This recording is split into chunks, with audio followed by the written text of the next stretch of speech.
Namo tassa bhagavato arahato samma sambuddhassa. Namo tassa bhagavato arahato samma sambuddhassa. Namo tassa bhagavato arahato samma sambuddhassa. Buddham dhammam sangham namasami. Dear friends, the sutta that I selected for today is called the Development of the Faculties, or the Indriyabhāvanā Sutta. It's number 152 in the middle length discourses.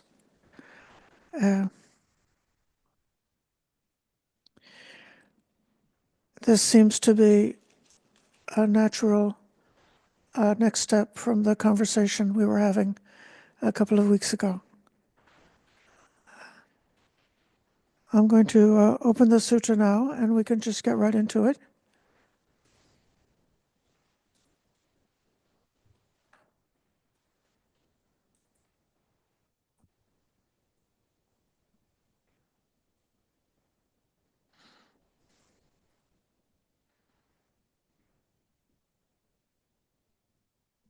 Okay, here we go. The Buddha was staring near Kajangala in the bamboo grove. A student of Uttara, a pupil of the Brahman Pasarya, approached. Here we know about him. He appears in some of the Jataka stories.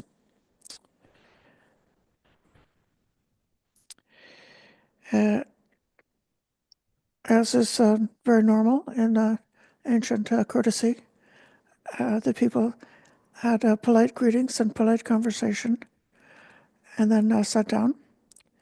And then the Buddha turns the conversation towards the Dhamma. He said, Uttara, does Parasarya teach the disciples the development of the faculties? He does. How does he teach it? Master Gautama, it's when the eye sees no sight and the ear hears no sound. This will be describing not somebody who's unconscious, but certainly he means somebody who's entered into the immaterial meditations where the mind has withdrawn from being interested or attending to the senses, and instead has gone into a mental realm which is apart from the senses. But the Buddha sort of makes a joke about it. He says, well, in that case, a blind person and a deaf person will have developed faculties, according to what Pasarya says. For a blind person sees no sight with the eye, and a deaf person sees no sound with the ear.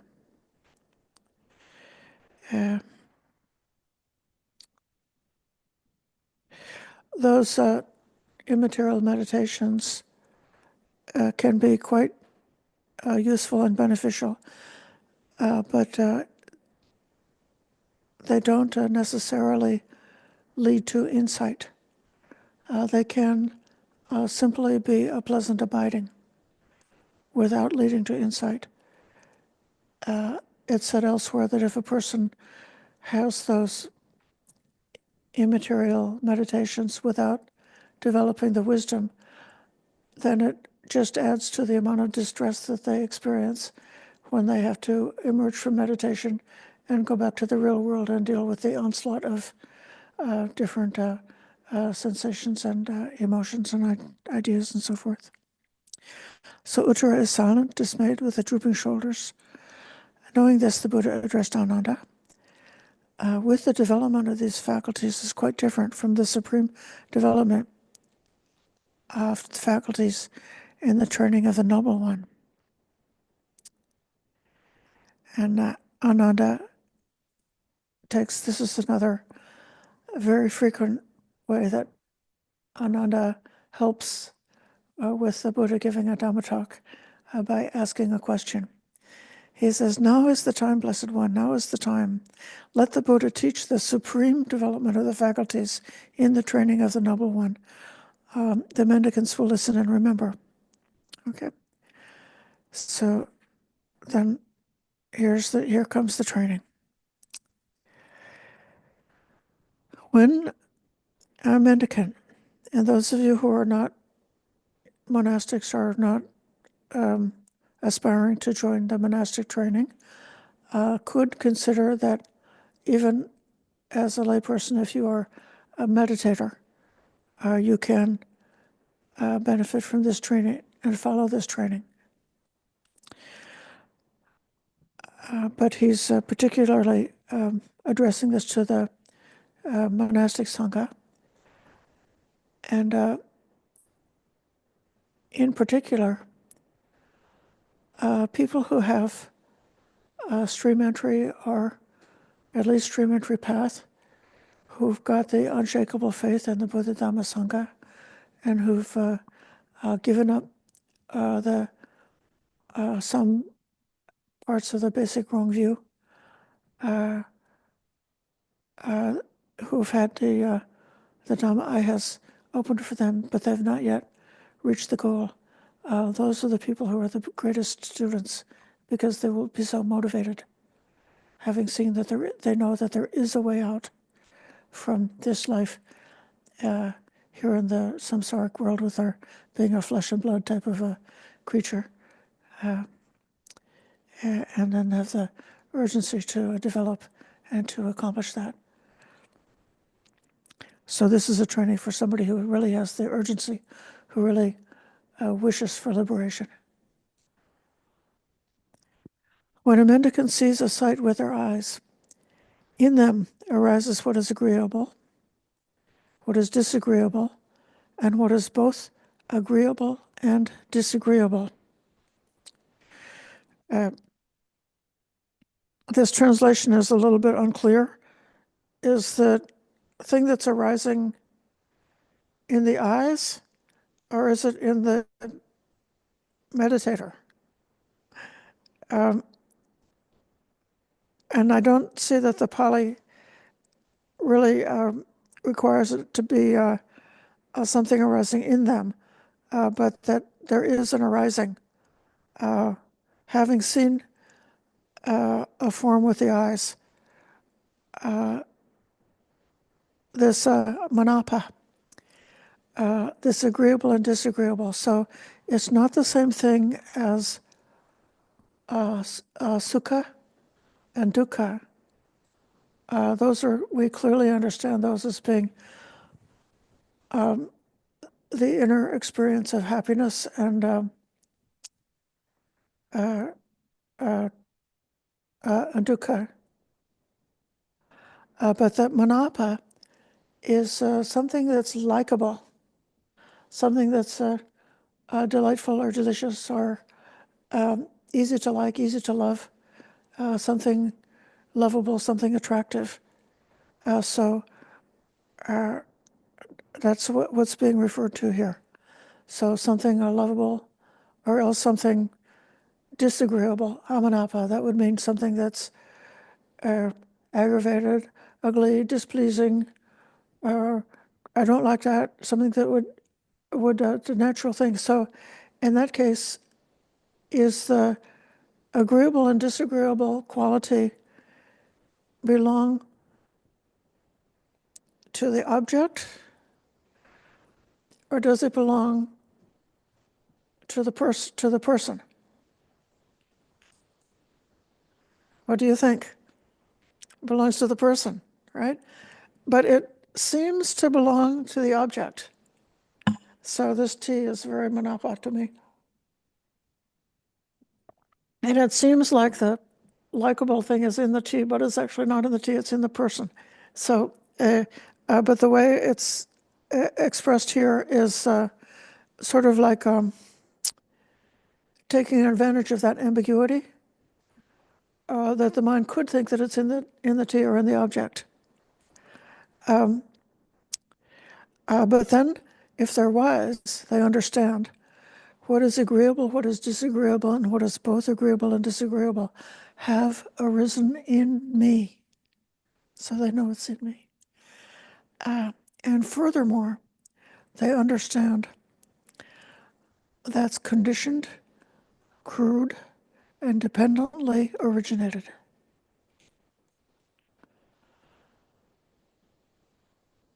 But this is peaceful and sublime, namely equanimity.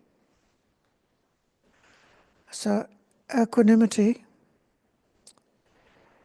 is called upekkha, and upekkha, the Pali word, it has within it the root ek, which is referring to the eye. It's referring to a way of seeing. So there's a different Pali word, which is adukkhamasukam, which is not pleasant and not unpleasant, and that's referring to a neutral experience, something that the tone of the Vedana is in the middle. It's neither pleasant nor is it unpleasant. It's just something in the middle. But having neutral experiences is not at all the same thing as upekkha. Why? Because actually neutral experiences are very easy to ignore and to not notice them, to not see them. Usually if I ask, like what happened the day before yesterday, all of the neutral things that you experienced all day long, day before yesterday, you might hardly be able to recall them. But if something happened that was very either pleasant or unpleasant, then that was more memorable and you can remember them because you noticed them clearly. So those neutral qualities have the aspect that you don't notice them. It's not really leading to mindful awareness and wisdom. But upekkha is almost like the opposite because upekkha is seeing clearly, but seeing in a way with what they call like this even kind of attention that's not disturbed. That's the power of upekkha. It's like how a person with clear eyes might open their eyes, then shut them, or might shut their eyes and then open them. So this is how fast it takes. That fast. I'm not sure if you could see that. Such is the speed, the swiftness, and the ease with which anything agreeable, disagreeable, and both agreeable and disagreeable arose in them cease, and equanimity becomes stabilized. In the training of the noble ones, this is called the supreme development of the faculties regarding sights known by the eye. Now I'm going to stop and invite Ayya Brahmavara to explain this to us.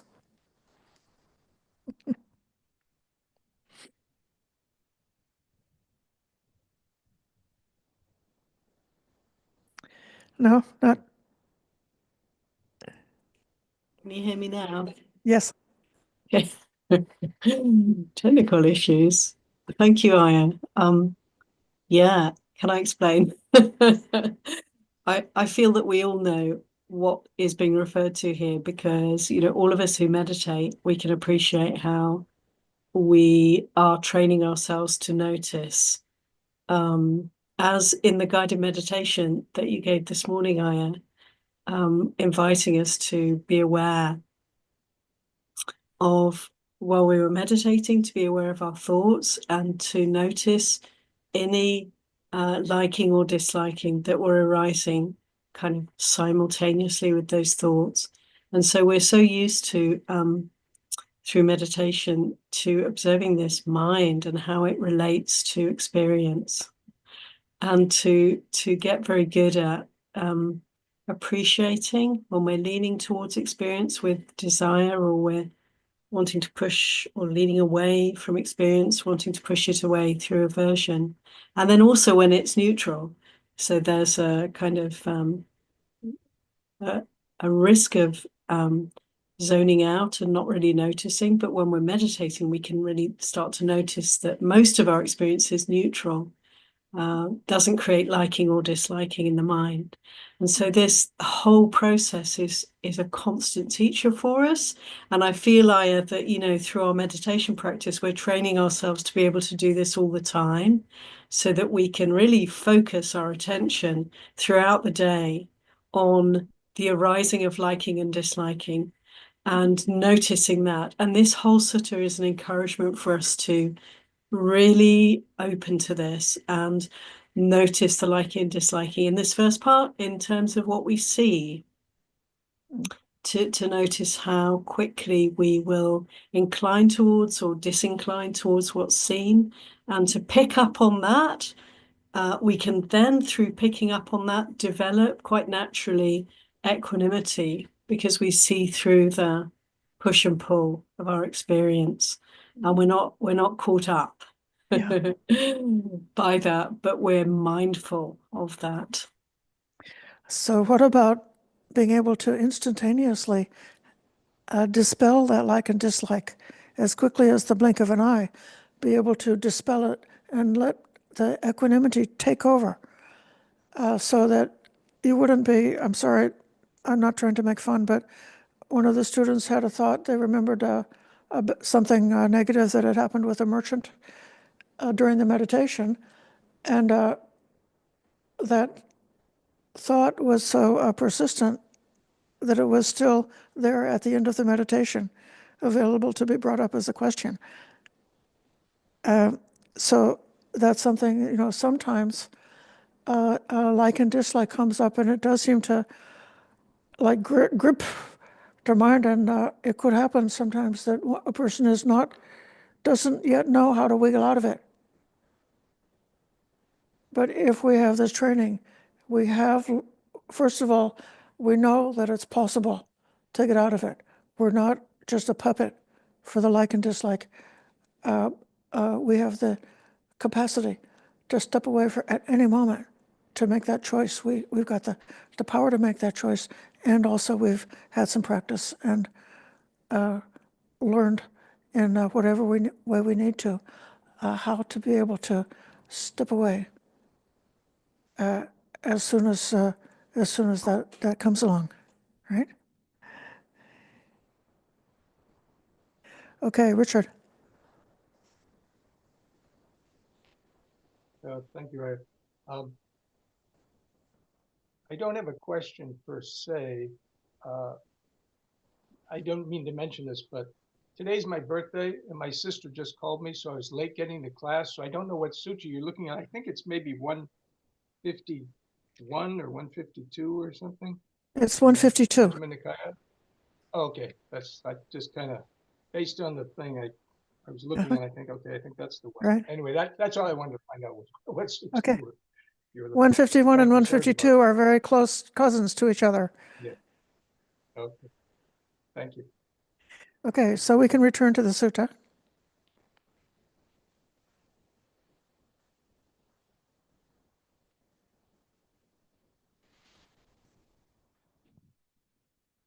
Now it goes to the other senses. When the mendicant hears a sound with their ears, then the same, agreeable, disagreeable, arise. They understand this is seeing conditioning.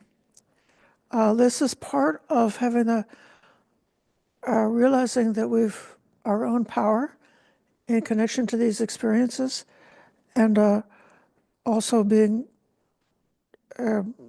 motivated to step away and to not to be tricked by those that pleasant and unpleasant. Realizing that it's conditioned, crude, independently originated. But then on the contrary, this is peaceful, this is sublime, namely equanimity. There are other suttas that have this same expression, etang santang, etang panitang, yadidang upekkati. And then the next line after that in the other sutta, in the Girimananda Sutta and elsewhere, is etang santang etang panitam yadidam nirodhati. This is peaceful, this is sublime, namely nirodha, or cessation. And that nirodha is referring to the cessation of dukkha. It's referring to awakening, referring to enlightenment. So this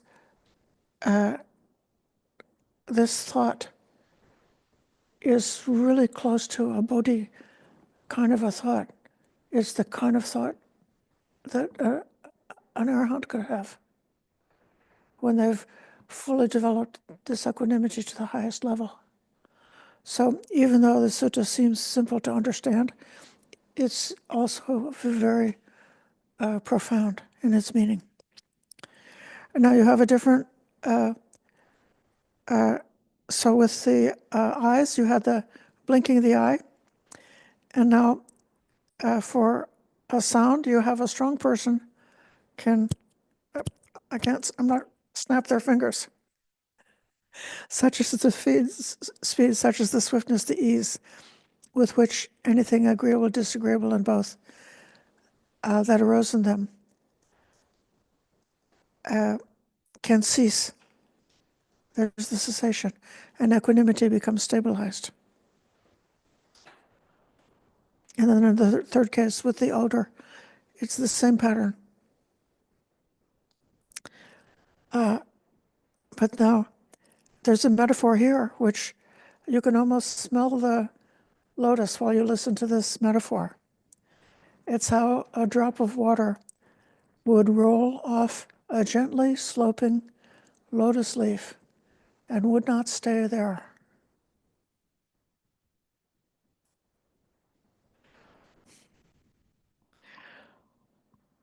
This metaphor reminds me about the description that's given about the last fetter of clinging to self-conceit, where the bhikkhu said he doesn't see the self in his form, feeling, perceptions, volitional formations, or consciousness, and yet he still has not entirely reached the goal. There's still some subtle sense of self present, and that's how he knows that he's not yet reached the goal. And then he compares this subtle self-identification. It's not that I think that this body, these feelings, I don't think that any of those things are the self. It's not. So just like in the lotus, the sublime, beautiful smell of the lotus flower is not in the petal, it's not in the stamen, it's not in the stem, it's not in the leaf, it's just everywhere when you're in the presence of that beautiful smelling lotus. And so then while we know while the monk was giving that discourse, he experienced his full awakening while he was trying to explain it. Then the next one is coming to a flavor. Same thing that about the disagreeable and agreeable, about with the understanding that these things are crude and independently originated, and realizing the peaceful, sublime character of equanimity, then both of them cease. And here's something that has to do with taste.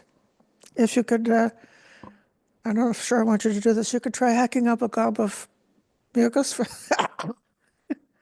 and then see how that tastes in your mouth. It's like a strong person who's formed a gob of spit on the tip of their tongue could easily spit it out. Such is the speed, the swiftness, and the ease with which anything agreeable, disagreeable, cease, and equanimity becomes stabilized. Now we come to the touch. Same pattern, exactly. And agreeable, disagreeable regarding the touch ceases.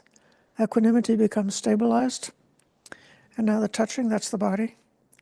So it's how a strong person can contract or extend the arm. And that's the metaphor for that, how easy it is, how easy, how possible. Everybody can do that. I mean, almost anybody. I don't know if there's anybody in the room who's not able to do that.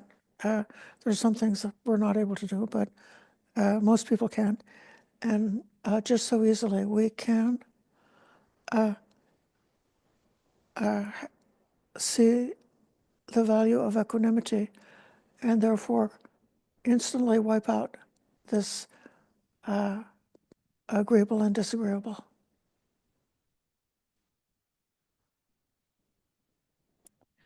Now, the last is the mental, which is, of course, the most powerful at all, as we were discussing this morning.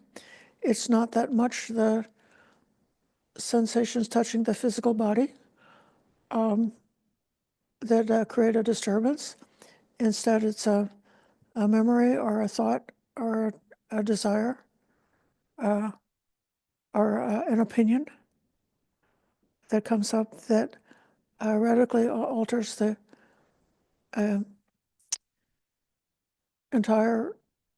our entire experience is so easily altered by what thought we're thinking. And we can think thoughts of manapa, agreeableness, which a delightful, delicious, and pleasurable thinking, and or else we can think thoughts that cause us to be angry and aggravated, and or depressed and negative. We have the power, but if we see the value of equanimity, it's very easy to dispel these kind of thoughts. And now the metaphor for that is a metaphor that we have elsewhere seen with respect to mindfulness and the power of mindfulness. It's like how a strong person could let 2 or 3 drops of water fall onto an iron cauldron that has been heated all day. The drops would be slow to fall, but they quickly dry up and evaporate. So this is how you test to see whether your iron skillet is hot enough yet for cooking. You splash a bit of water on it, and the water instantly evaporates like that.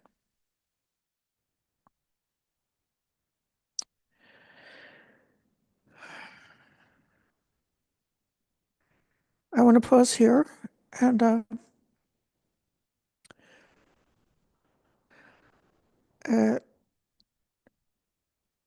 speak a little bit further. Although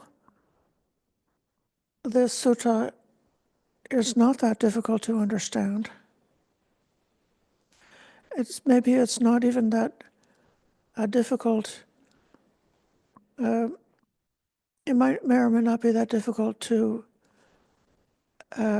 dispel the reactions of liking and disliking. But these reactions are really prevalent. And I think if a person is completely honest with himself, they could see to what extent they might still be within the grip of their preferences and their likes and dislikes, and how strongly they might still be a prisoner of their habit of liking and disliking. And if you can see that habit is present in you, and see the danger in it, then you definitely know what the work is for you to do.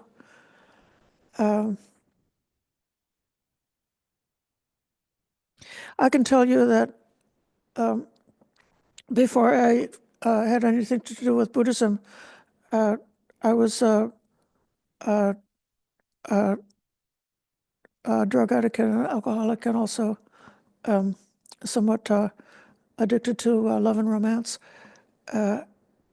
And so then I got sober a number of years before I first happened to encounter Buddhism, and then began to develop. So this the experience I'll describe is there was one occasion when I had already been practicing in the Dhamma for more than 10 years, and had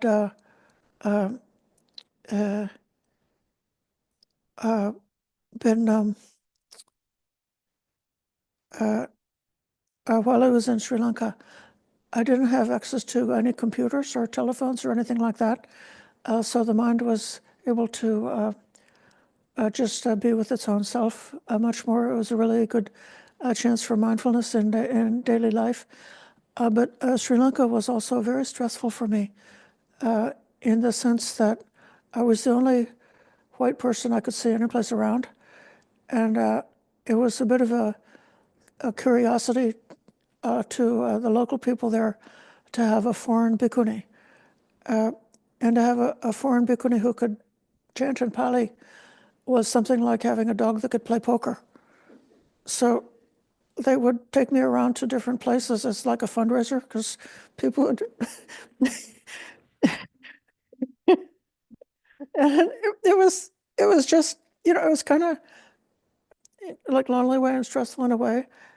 And, I had already been sober for like more than 20 years at that stage.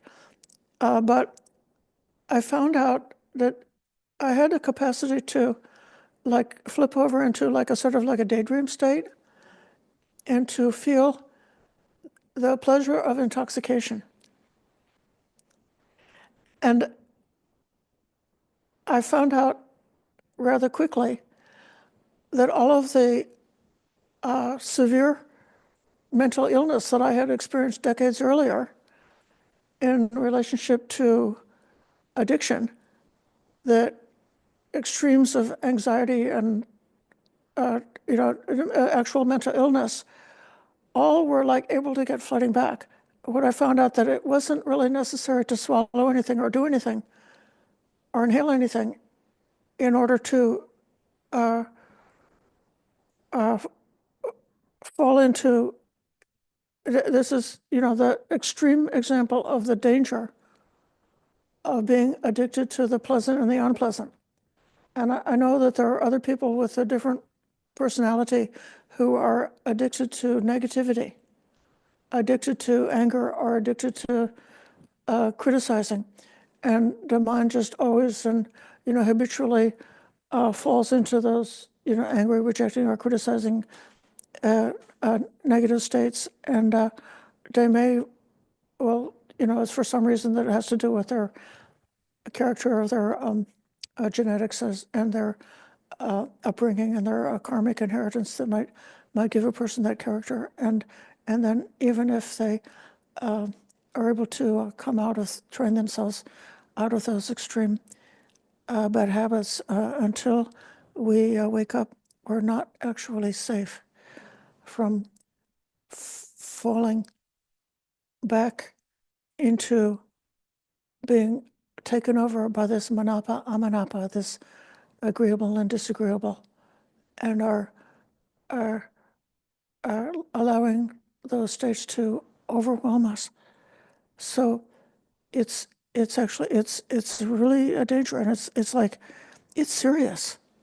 If you have some corner of your life in which you still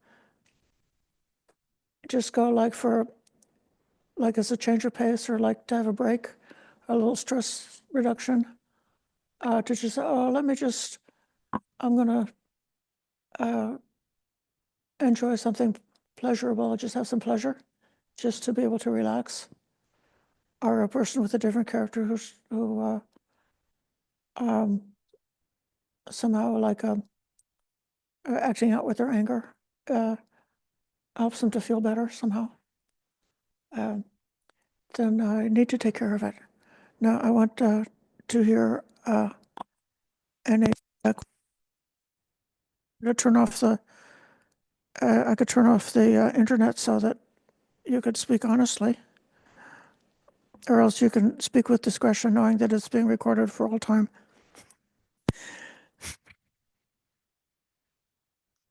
I'm going to call on Ananaya. I know that we've discussed earlier, and you've really trained your mind. Well, yeah, being a primary adversive type, so yeah, I've looked a lot at this, and I've done regular therapy around this, and practice now for quite a few years. In working at stopping an irritation, because irritation is like the first level of the aversion for me, and to really stop it there. And I have to say, in this last several months leading up to the recent election, that's been a real challenge to find equanimity under those circumstances. It's really difficult, and not always successful. But certainly, I think I would have been a basket case if I hadn't had practice for so many years, because part of what's going on very actively for me now too is releasing the despair part for the world. You know, the twin desire and despair for the world. Well, the despair part that's definitely up, and working on, I mean, knowing that this is samsara and it won't change. I actually had an insight that was very painful during this lead up to the election thing, which was, for me, it was like an insight that I would actually never see equanimity for Black people and people of color, that would not happen. I would not see it. And that was just really painful. It's still painful. Because that's a long cherished aspiration, individually and collectively, for the people that I've, been involved in with politics and whatever over the years. And so, but it's just, well, it's just plain difficult. And I guess the thing is that until we're completely released, we revisit these places until finally we can completely let it go. So I'm actually grateful for this, that it's there and I can work with it and process it and not have it still be holding on to it, actually, to what unfortunately is a delusion. And anyway, so yeah, all I can say is that thank heaven for the Dhamma, because I don't know how I would function right now, individually and as a citizen, if I didn't have this deep faith in the Dhamma. Thank you very much. I hope that we haven't turned on too much manapa amanapa by just mentioning about the election. No. Then everybody's mind has already gotten activated. And yet, we know that the person who is equanimous can be the powerful and healing force. And even a person who's been directly affected by injustice is able to discover the way to equanimity. And that actually is the only way for a person who's the object of or the victim of injustice to be able to save themselves from internalizing the harm that the world is trying to impose on them. So not to mention, sometimes you would be more wise on your own behalf, but then on behalf of other people, you sometimes were not so wise. But having that equanimity does not mean that we would nevertheless be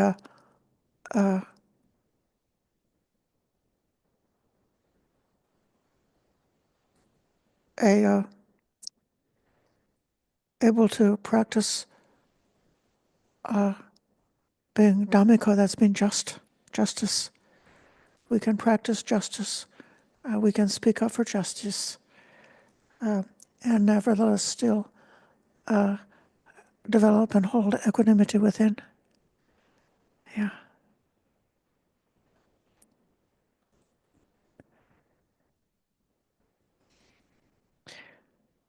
So we can go back to the next portion of the sutta.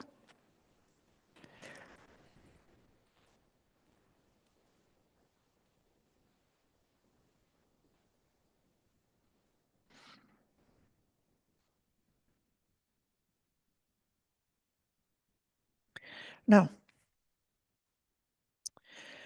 how are they practicing trainee?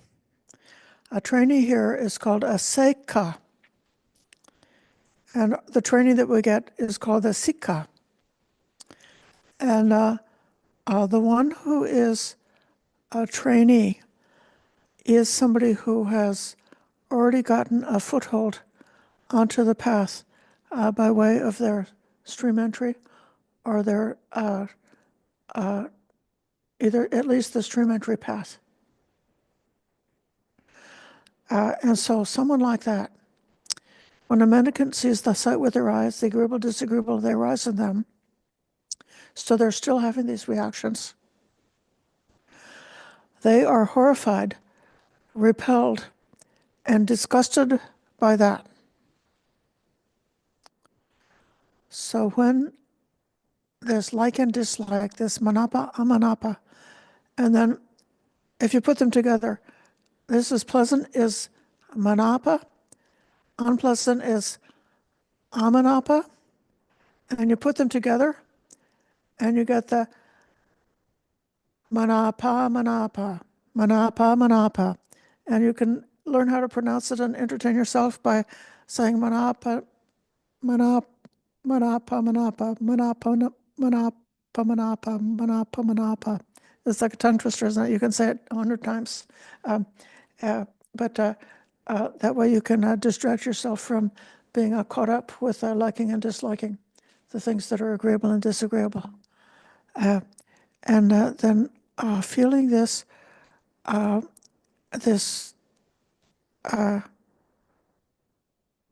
being horrified, repelled, and disgusted. So this sounds like self-hatred, but it's not self-hatred. It's really seeing the danger.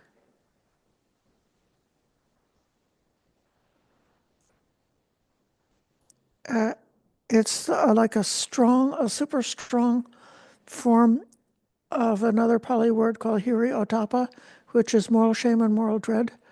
So seeing these unwholesome qualities within our own psychology, even without doing anything unskillful, one sees the danger and feels the danger, feels the urgency. So that's the way that there are practicing trainee. So these negative states are still arising for the person who's a trainee. So if they're still arising for you from time to time, you may not feel too don't feel like a failure. You just say, well, this is because I'm still a trainee, that these states are still arising for me. And then the next level, how is one with what's called with developed faculties? The sutta is called the development of the faculties. And so the one with developed faculties, this is an epithet for one who is an arahant. So when you become an arahant, you can have this experience. When a mendicant sees a sight with their eyes, the agreeable, the disagreeable, the both agreeable and disagreeable arise in them. If they wish, may I meditate, perceiving the unrepulsive in the repulsive. That's what they do. If they wish, may I meditate, perceiving the repulsive in the unrepulsive. That's what they do. If they wish, may I meditate, perceiving the unrepulsive in the repulsive and the unrepulsive. That's what they do. If they wish, may I meditate, perceiving the repulsive in the unrepulsive and the repulsive. That's what they do. If they wish, may I meditate, staying equanimous, mindful, aware, rejecting both the repulsive and the unrepulsive. That's what they do. Now, what is the significance of this profound passage? It seems quite important to me that one who is an arahant is still able to perceive, they're able to perceive dukkha or to know dukkha without participating in dukkha. So they still have all of the psychological capacity that an ordinary person has, but with their awakening, their relationship is different because of transcending liking and disliking. They're never a victim of their own like and dislike. They're not like a puppet on the string being pulled and pulled around by emotions. And yet they still completely know what emotions are.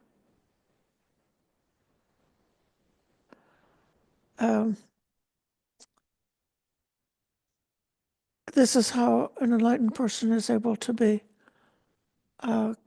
compassionate. They're able to have anukampa, the heart vibrating in tune with an ordinary person who's still suffering, because they're not cut off from that experience. It's just they're able to fully cognize and fully know about the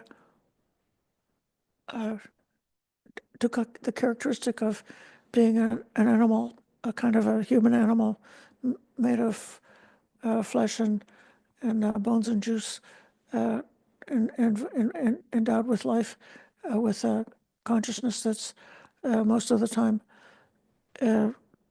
connected, so that the mental and the meat are connected together most of the time. That's the fate of being a human, having been born into this world. And so being enlightened means that, you could see the pleasant in something that was unpleasant.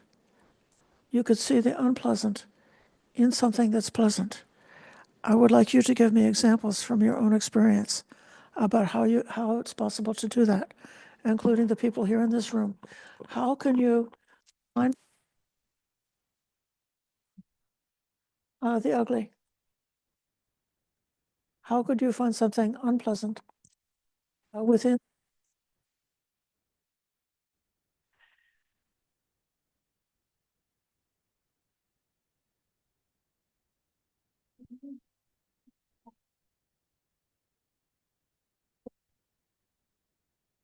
The others can hear you?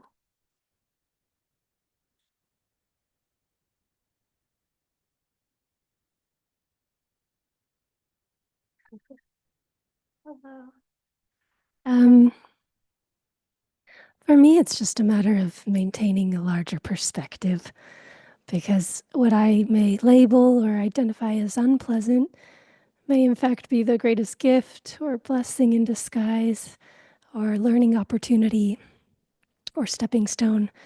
So if I'm resisting something that feels unpleasant, or I'm experiencing something unpleasant, just maintaining that practice that it will rise and pass away, and then life continues onward. So finding that sensation as part of the training, and in that there's something pleasant.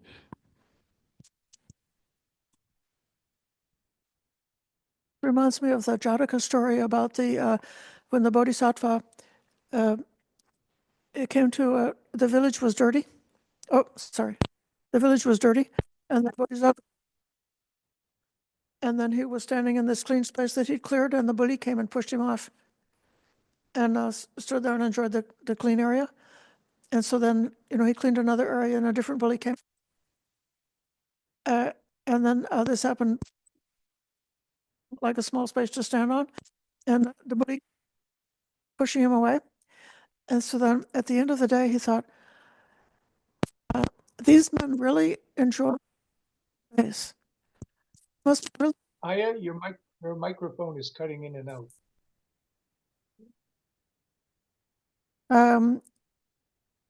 Tell me if it keeps happening. Okay. So then, rather than taking it from his own personal selfish point of view, he jumped into the point of view of the other men and said, well, they must like cleanliness, so cleanliness must be good. And then he decided to clear off a very large area and to make a very large area where many people could be together in a clean space. So that's a sort of a metaphor for that, like a way of taking a different, larger perspective. Okay, I see another person here who's going to give a different example.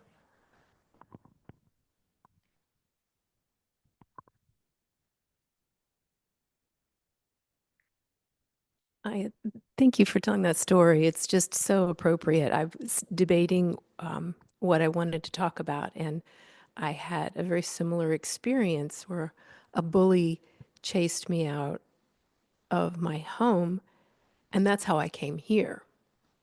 So what I was going to say is, from a very negative experience, I come to a very positive experience. So that's that. And hearing your story about the bully many bullies motivating someone to clean a bigger space is just broadens my framing for that whole thing in a really beautiful way. So thank you for that. The other thing that I wanted to say was talking about a pleasant experience was at lunch today. We had some grapes and some sweet pie. And at the end of lunch, when I was finishing up, I had a grape and it cleared my palate. And then I had some of this super sweet, sugary, and it's all like comparison mind. The very, very sweet, sugary pie was less pleasant than something very simple. So good and bad, they just go back and forth. Yeah. So thank you. I'm going to call on Corina. Thank you. Good morning, everyone. Or I guess good afternoon. Yes, I also wanted to share more of a positive experience, because I think as a human, I think I've developed a lot of tools on how to handle negative, unpleasant things, but the pleasant ones that's the ones that's what really gets me, as far as finding the repulsive and the unrepulsive, or seeing the danger and the agreeable. And I think a real kind of simple one is I love my kitty very much. We communicate a lot. And I have so many great moments with her. And even as I'm petting her, I remind myself, she's going to die, most likely before me. And it's going to be really hard. So um, that's definitely um, a repulsive aspect, you could say, to being in love. Um, and so, yeah, so I just kind of maybe keep the bigger eye view there by just reminding myself that it's going to happen and that it's normal and um, it's okay. It's the best thing that can happen is for her to have a great life in her kitty lifespan versus the human lifespan. This is what best thing I can give her. Thank you. Yes, so indeed, the contemplation of impermanence is a very good way to see the different sides about the pleasant and unpleasant. When there is something pleasant, we know that it won't last. And we can even see like feeling attachment to something pleasant is enjoyable, but the more we feel attachment, the more we're going to feel grief later on. And so that's the repulsiveness in the pleasant. And likewise, if something is unpleasant, that's also impermanent. And because it's impermanent, then we can be happy because it's impermanent, and so it won't last very long.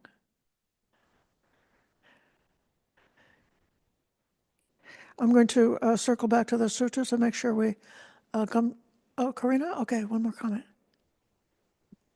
I was just going to ask a question because I'm not sure the sequence of things. Usually my experience of things has been um, I used to find something unpleasant, and now I can tell that I've matured because I can interact with that same thing, and it's not unpleasant anymore. It doesn't I like your expression of being the puppet. I'm not a puppet anymore. It's still not what I would choose and like necessarily, but the sutta almost seems like like unpleasant comes up and then they change it. So like reframe it after it comes up versus like a deeper change that even the initial reaction isn't the same. So I'm curious, which way is it? Uh, sometimes it's really true that it depends on one's internal tendencies, whether a particular thing comes across as being pleasant or unpleasant. So if you're driving and somebody cuts you off in traffic, depending on your mood and everything else that's going on in your life, that could make you feel upset or distressed. But then if you're in a different kind of a mood, the very same incident could make you feel compassionate, like, oh, that person must be in a hurry. I hope they're safe, not get into an accident. Or the very same thing could make you laugh and think, that's funny. So the different reactions depend on the previous conditioning. Nevertheless, there may still be some things left that we actually like and that we actually dislike. So I like virtue. When I see somebody who's really skillful in doing what's good, I feel so happy. I like it. And there are other things that, I may be somewhat like controlling the disliking reaction, but still at some level it's making me stressful, like having too many deadlines or something that makes me, it's not that I'm actively getting up saying I hate it, I can't stand it, or just letting myself run away with internally complaining about something. But even though I'm not actively entertaining those stressful thoughts about it, nevertheless, that condition is sort of like putting a damper on my mood, like sort of like bringing me down and sort of making a lot of things that we aspire to do like more difficult because of dislike.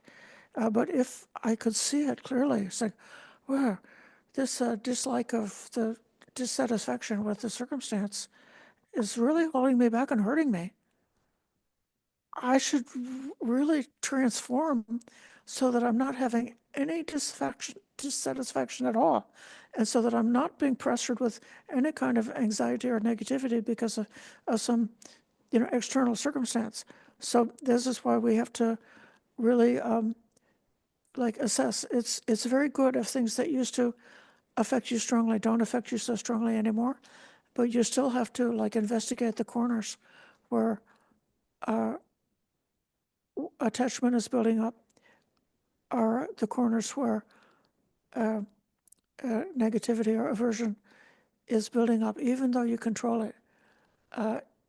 There's a lot of work left to do until we become completely free. Yeah, that's my opinion. Maybe Brahmavara will have a different opinion or a different way of explaining it. I'm really just enjoying so much this conversation and appreciating your words, Aya. I've been myself considering how we can all do the Arahant practice, because we can actually benefit from playing a little bit with these repulsive and unrepulsive aspects, because, say, for instance, being a greed type, as I am, great attachment to sense pleasures. And so I find it really helpful to turn the perceptions around. And it's very doable. We can all do this, like with food, to consider the repulsive aspects of food. We're very naturally enjoying food and inclining towards food, especially when we're hungry. But we can consider, anicca, what happens to the food and where it's headed, and help ourselves, to lessen that attachment and attraction through working with perception in these kind of ways.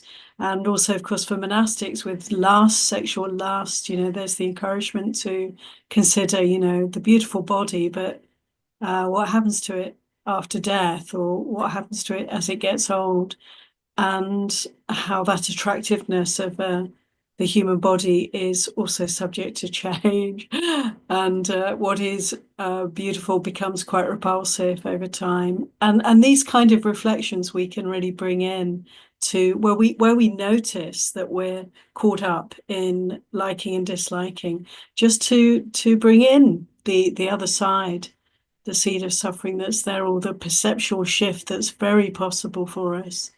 And use that to help ourselves out of these strong reactions and inclinations.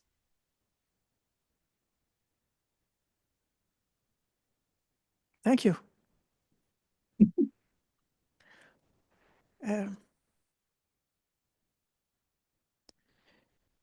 It's just interesting that the trainee needs to pull themselves away from that like and dislike reaction. But the Arahant is fearlessly able to see, engage, to look into what is this liking, what is this disliking. And we may be able to do these experiments as we've heard the different examples that people have given. But to have a complete freedom in connection to those likable, dislikable. There are many teachers who really make this like the constant refrain. It's like one of the keys to the practicing and awakening, just developing that sensitivity, like and dislike, like and dislike. And that can be a theme of one's life to be exploring and investigating and really being capable of noticing when these responses come along. I don't know how it is. I also am a greed type, like I am Brahmavara. So for me, it's much easier to work with the aversive or disliking reactions because they're naturally unpleasant. One wants to get rid of it. There's like a sort of a motivation to see them quickly in order to take care of them and get out of it. But then with the a pleasant experience, they're like a trickster that wants to like sneak up on you, and you're getting into some kind of a pleasure experience, and you didn't even realize that it was happening, because that's part of the way it creeps into the barn, and gets inside and it starts to do its work because you didn't notice when it came in the first place. Yeah.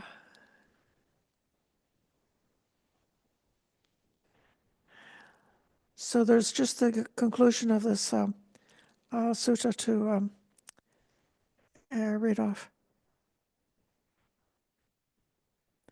Here we are.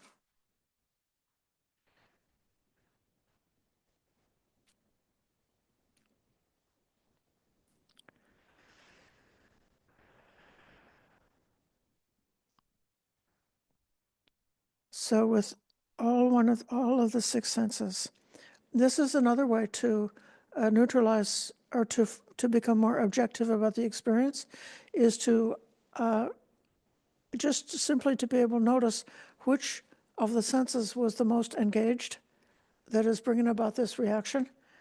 So if somebody is, verbally insults you with their voice, and then you start to have a feeling of unpleasant, disagreeable feeling about that, and then just this is like you've trained the mind to be investigating all, what sense was involved? Okay, this was hearing. So this was like some vibrations that tickled the ear.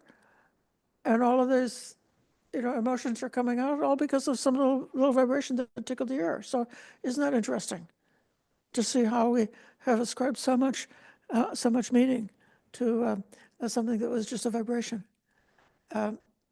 And likewise, so that's another way of being kind of objective about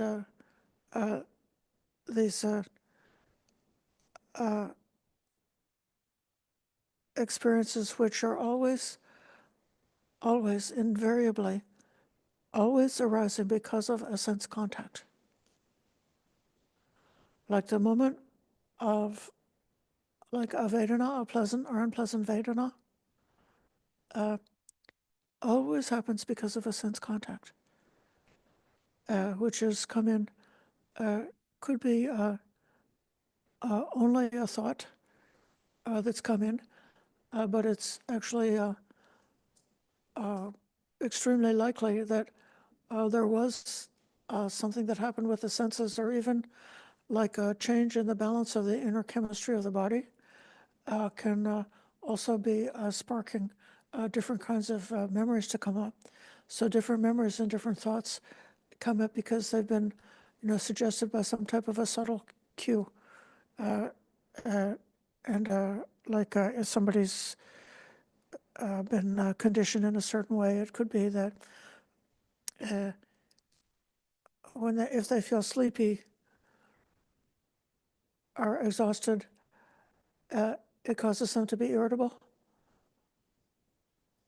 just because of sleepiness, and that's it's an inner state of the chemistry in the body because of the dropping of the energy, or the lower, not enough blood sugar, or whatever it is that's causing somebody to feel sleepy. And if they've got some conditioned response of irritability, and then the mind wants to concoct or fabricate a story that will justify the feeling. So actually the feeling just came along because of being a little bit exhausted. But then the mind has come in and said, that so-and-so always does that to me. And then starting to build up a resentment around a story. But the resentment is not just coming from the memory, it's coming from some trigger. And if we've really cultivated mindfulness and also being having us like studied enough about using our own mind and body as the laboratory where the scientist can do the work, and we can understand how it works, how the process works within us, what the common things that could be a trigger for us are, and then learn how to develop that perception so that we can see it coming. And we might even be able to notice and see, just like if the garbage truck is coming on Wednesday morning, I might be able to hear the garbage truck a mile away and to know that, okay, it's garbage day, the garbage man is coming. And so the same way, because with training and careful observation, we can see these responses coming up before they've really taken hold and really gotten a grip.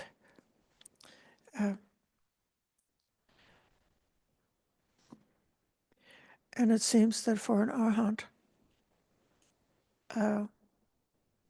this full exploration of the repulsive and the unrepulsive is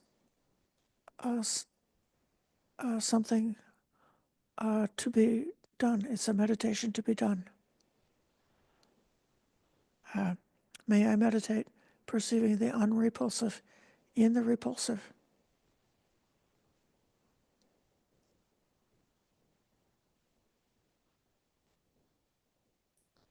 I'm not sure that the Pali really means meditate. I think he's using meditate because the sutta is about bhavana, which is a kind of mental cultivation, which is an aspect of mental cultivation. But the Pali word is viharayanti, so that's like, may I dwell. Yeah, okay. Bhikkhu Bodhi says abide. So may I abide, may I rest in this perception. So without feeling any disturbance or push or pull to need to jump out of that frying pan into a different fire, the arhat is able to stay where they are and abide with the experience that's coming up in the moment. And they will perceive, if it's a frying pan, they'll be able to perceive the unrepulsive aspect of that circumstance. And if the place where they find themselves is a bed of roses, then they don't need to run away from it. They don't need to be horrified with it. They can just stay, and they can perceive the aspect, find the repulsive. So even to be able to see in this metaphor that I just started about lying on a bed of roses, one could visualize the roses drying up and getting old and withering and fading and becoming dead and finally disappearing. And so that's a way to that can be seen. I think that we talk about the I don't know if it's Ajahn Chah or a Zen master who is holding a cup, and he's saying, well, this cup is broken, it's already broken. But the cup is perfectly good, like some faithful person just gave him a beautiful new cup. Everybody says, oh, it's already broken. So he can see the impermanent of the cup.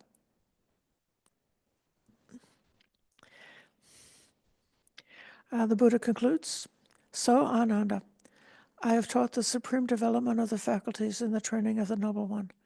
I have taught the practicing trainee, and I have taught the Noble One with developed faculties. Out of sympathy, I've done what a teacher should do, who wants what's best for their disciples.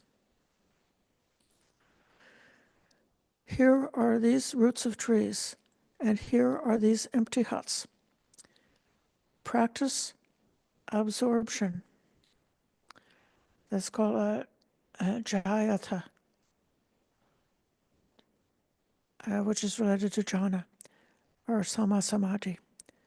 Don't be negligent. Don't regret it later. This is my instruction to you.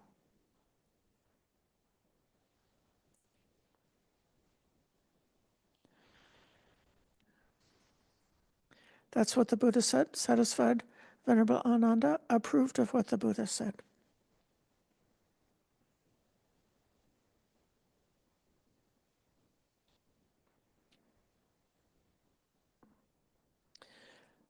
Would anybody in the room want to say a word about the planting of the Bodhi tree at Anuradhapura, which is the part of the Sanghamitta story that is being celebrated this week? We're coming up until we're doing this part of the story. We have a Bodhi tree here. We have two Bodhi trees here. One of them, what we call the bonsai Bodhi tree, because it's the way it's being grown, it's not allowed to get very large. It stays the size of a large bush. And is that a relative of the Bodhi tree at Anuradhapura?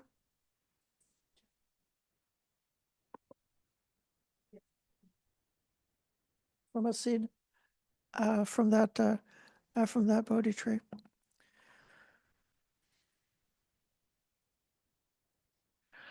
These trees are extremely ancient, and the Buddha gained enlightenment under a tree. After his awakening, the Buddha meditated for lengths of time under several different trees, so expressing his gratitude towards the trees. Even the original concept of the stupa, or the memorial place that has the physical remains of an enlightened being, an enlightened person, it's usually a mound.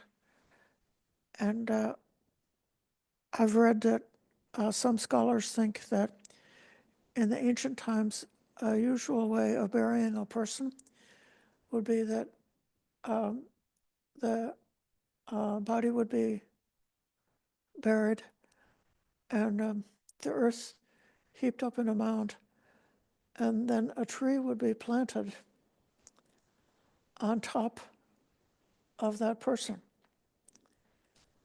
And the decomposing body of the deceased person would feed the growth of the tree. This is a very common metaphor about how, after death, we can become grass, or that even that which is destroyed and rotten garbage can eventually become cleansed through the process of breaking down. It loses its corruption and becomes something nourishing for a new life and new growth.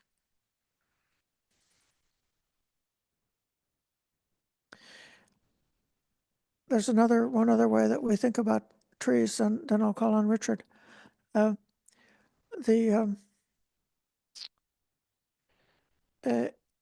hermitage, the Aranyabodhi Hermitage, 40 years ago, or I should say 50 years ago, when our donor bought that property, it had been logged in a very kind of a brutal and destructive way. So the redwoods were all cut down. And now, 50 years later, they've grown up into mature trees have come back, but actually when they cut the trees down, they didn't kill the tree. The tree had all of its like vitality in the roots, and so then suckers would come up around the perimeter of where the previous tree was. And so then you have like a circle of small trees, of small shoots coming up from the original tree. And sometimes in the redwood forest, we see a space that would be like a small empty, it's called like a fairy ring, which is like an empty circle, which could be like 20 feet wide or 30 feet wide. And all around the perimeter of this 30-foot wide opening are massive, huge redwood trees. So that was a tree that was so old that the trunk of that tree was 30 feet across when it died, and either it fell down or it was burned or destroyed. And then after that tree came down, it didn't die. Instead, it put up new shoots and new roots. And so we compare this to the Bhikkhuni Sangha. So the ordination of the women was temporarily cut off because of accidents of history. But it didn't die. And instead, the tradition of the Fourfold Sangha with bhikkhus, bhikkhunis, male and female disciples, was able to arise again, not having been completely destroyed. Now I'll call on Richard. Thank you. Just when you were telling that story about the trees and the dead bodies being buried under there and the trees getting nutrition from the tree, I wonder if something like that in the history of man, this is just a speculation, led to the idea of tree worship, that ancestors were being buried under trees, right? Because there's a lot of ancestor worship in the ancient days. And so they would go to those trees and make offerings and stuff like that for like good fortune and various things. Just like Buddha after his enlightenment, the woman was coming to the tree to make an offering. I think she wanted a child or something. And Buddha, who had just come to the idea that, wait a minute, this isn't working out, this austerity. And I think meditation is the actual way, the jhanas. And he was sitting under the tree. Probably he was very weak. He was probably propping himself up, against the back of the tree. That would be my guess. And so when she came along and he was very thin and emaciated and everything, she probably assumed that he was the spirit of the tree, right? I mean, that's what she said. She thought he was a spirit. So she made an offering of food to him, thinking he was the spirit of the tree. Yeah, but anyway, I'm just wondering if maybe that connection with ancestor worship and burying people under, making them food for the growing trees and everything. I wonder if that's possibly all connected. I don't know, it's just a speculation. Another thing I wanted to say, it's a little off topic, but yesterday I was studying a sutra, 140 in the Majjhima Nikaya, and in there, Buddha says, this is Bhikkhu Bodhi's translation, when he does not cling, he is not agitated. When he is not agitated, he personally attains Nibbana. He understands thus, birth is destroyed, the holy life has been lived, what had to be done has been done, there is no more coming to any state of being. But as I was looking at the Pali for a different reason, I was looking at a particular word that just happened to be contained in here. This word translated as Nibbana is actually Parinibbana. So I know that in Theravada Buddhism, we think that there's a certain level of Nibbana, and when the Arahant passes away or the Buddha passes away, it becomes Parinibbana. But here Buddha is saying, no, that when you achieve Nibbana, that is Parinibbana, because there's never any going back in any way, shape, or form from that. You know what I mean? So it is the final, it is the complete Nibbana. So I'm not trying to change Theravada doctrine, but it's quite interesting that, you see that in the sutra itself. Yeah. That Buddha is using the word just like that about someone who's just attained Nibbana. Anyways, I just thought that might be interesting for people. Maybe they want to look into it or research it or something. Thank you very much Thank you. for listening. may we understand that Nibbana is a possibility for a human being, not to give up hope, but to strive individually and within our community of practice, strive to support a world in which Nibbana remains a possibility. Don't let it die out, and do the utmost effort to accomplish and to obtain that, to do what we done. So now we can close this program by the puja.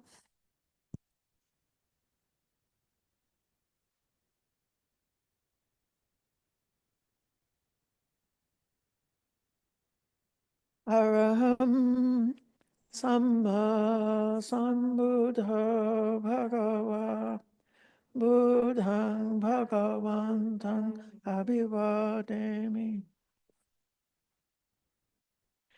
Svakato Bhagavata Dhammo Dhammang Namasami Supatipanno Bhagavato Savaka Sangho Sangham Mi.